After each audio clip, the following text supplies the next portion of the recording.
It's 2012 and I'm in my early 30s. I've got two gorgeous little kids, 3 and 5 years old, working full time. And honestly, when I think back about that time, running on empty doesn't even cover it.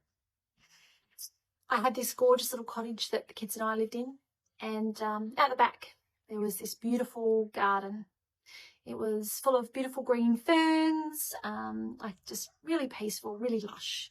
And my favourite part was in the middle was this pond, a little water fountain that came out of it, a couple of goldfish, really tranquil, a space that I'd created and that I just was really proud of. And on the weekends, after a big weekend at work, I'd sit out on that back deck overlooking the garden.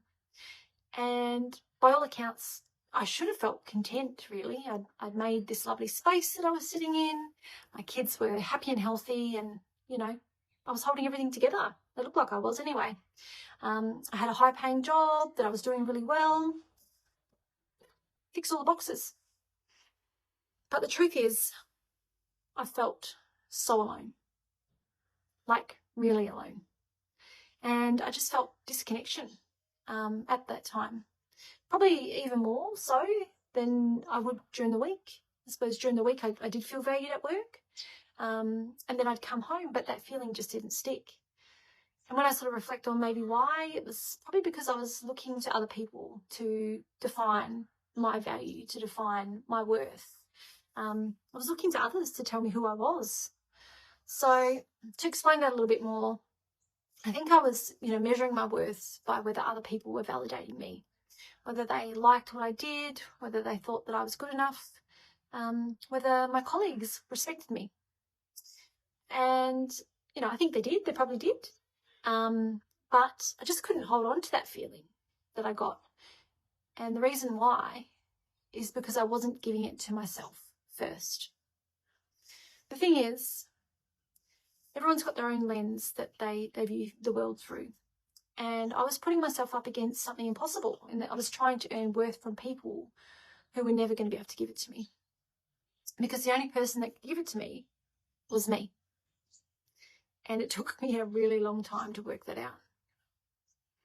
So on the weekend, over, sitting out in that garden, I'd pour myself a drink, more than likely a few. I'd even have the odd sneaky cigarette, sitting out there, hiding from the kids who were inside and hiding from my parents, who, thank goodness at the time, they did actually live literally across the road. And you know what I was doing? I was numbing. I was numbing that loneliness, that feeling of disconnection, that feeling of, am I good enough? Is this it? And that was the pattern, for a good couple of years, really. Big week at work, get to the weekend, sit in the garden, do the thing, more than likely feel like rubbish the next day and then get back up and do it all again. Yes, interesting times. But here's what I want you to know.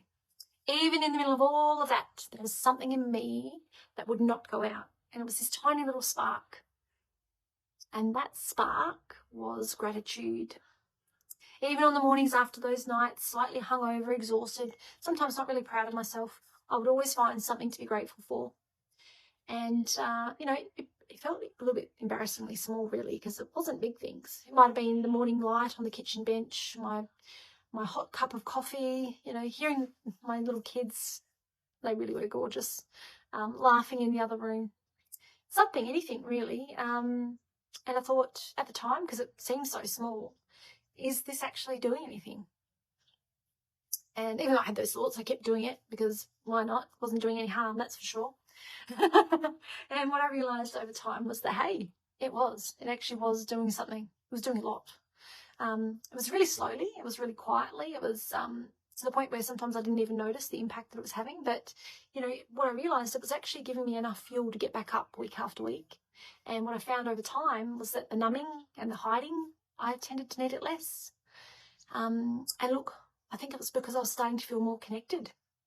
And that wasn't to other people first. That wasn't where I started to connect first. It was actually I was starting to feel more connected to myself. It meant that I was starting to become a witness to my own life, to say to myself, I really see you, I'm proud of you, and mean that. No audience required. So, 3 things every single day, written down. That's all I did. And this is the science. Like, it's not just a nice feeling, but my brain actually started to rewire. Instead of scanning the world for everything that could go wrong or all the things that I was doing wrong that wasn't good enough, it started to notice what was really good. Not magic, neuroscience, neuroplasticity, your brain actually physically rewiring. You know, I think, I don't know about everyone else, but external validation, someone tells you you do a good job or you're good at this or you're good at that. It does. It gives you a high. But it doesn't last unless you have that belief yourself. It's your internal belief that actually keeps you going. The real inner work where you can give that to yourself that changes everything. And being able to do that and having that realization and then doing something about it that's the difference. And that's why I built Trevgy. Because that young woman sitting out there in her garden, you know, doing all the right things on the outside, trying to earn her worth from the world around her, but still feeling completely hollow on the inside. She deserves more. She deserves more than just surviving the week. She deserves to live a life that she actually chooses. And that's by doing it, building it from the inside out.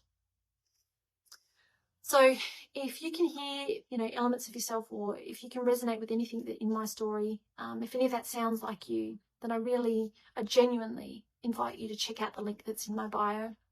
Let me walk beside you.